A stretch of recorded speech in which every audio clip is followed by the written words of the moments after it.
What we're starting with is the Eagle Claw Laser Sharp size 8 that has a wide bend that I straighten out. This bend I just straighten out with my pliers and make it a nice wide gap hook for beetles.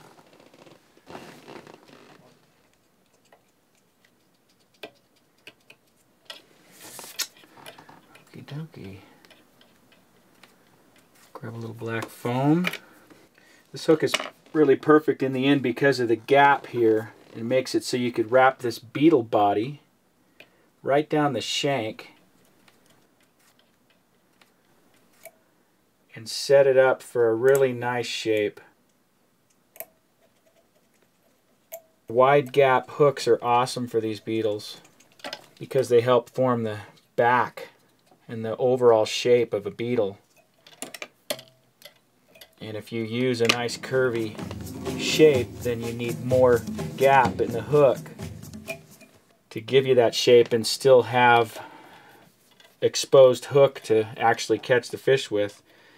Some ice chenille, icy black.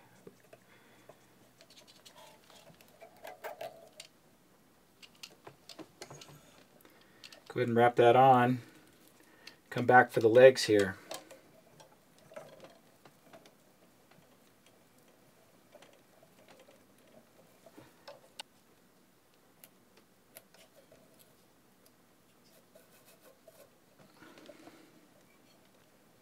Going to backtrack the thread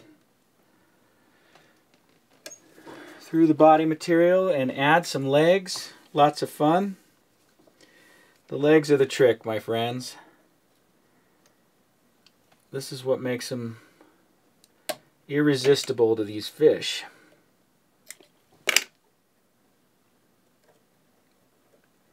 Position the first set towards the back.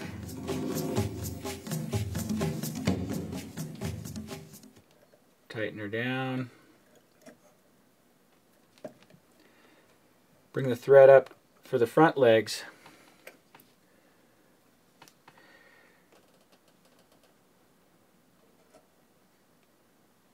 You can catch fish all day long without any legs, but you add these legs and suddenly game on. Nice long legs in case I want it to be a beetle that's for the surface. Right now I'm kind of aiming for this to be a subsurface beetle that I go down the water column with the sinking line. Now I got a good set of legs on this baby that you could send any direction you want, really. Bring legs forward if I want, or have them sweeping back with some forward, some not. Whatever you want. When you're making these, you can tweak the legs at the end to go which direction you want. Another cool thing is this Green Head, which I use more foam material for. The reason the Green Head is so effective, I believe, is a friend of mine found a live one at Pyramid. And I've been tying green heads since, and they work quite well. I'm just attaching this green head here at the front near the eye. And it's a trick I figured out how to do in order to get this all to work out in the end.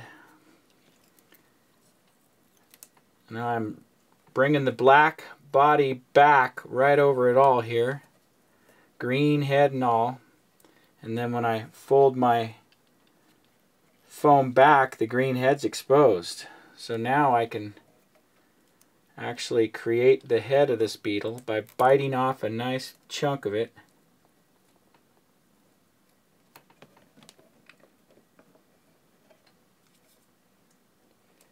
And then slowly cinching that down little by little until you have a nicely shaped green head here that leaves a little black eye. I like the green being a little shorter than the black in order to get the effect of a beetle's eye in there.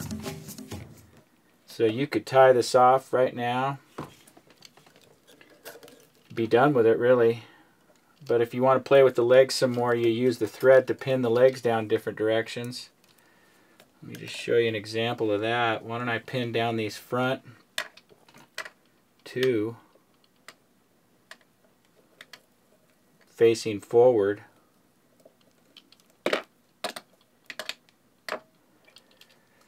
And then that's how you can just keep the thread around for one more knot or so, just to have the front legs pointing out more like antennas, or legs that might want to be feeling out in front of the beetle.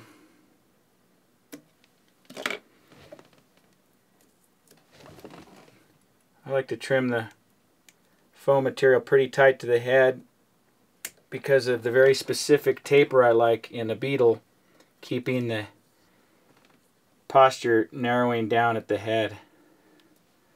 And then trim the legs as you wish. A very effective beetle pattern. I don't usually throw the legs that long. I'd trim these suckers off pretty close. I don't want to oversell the legs. They don't have very long legs really, beetles. If they're in the mood to bite, they will truly bite this right off the bat. There you have it. Unless you want more radical eyes like that. Boom.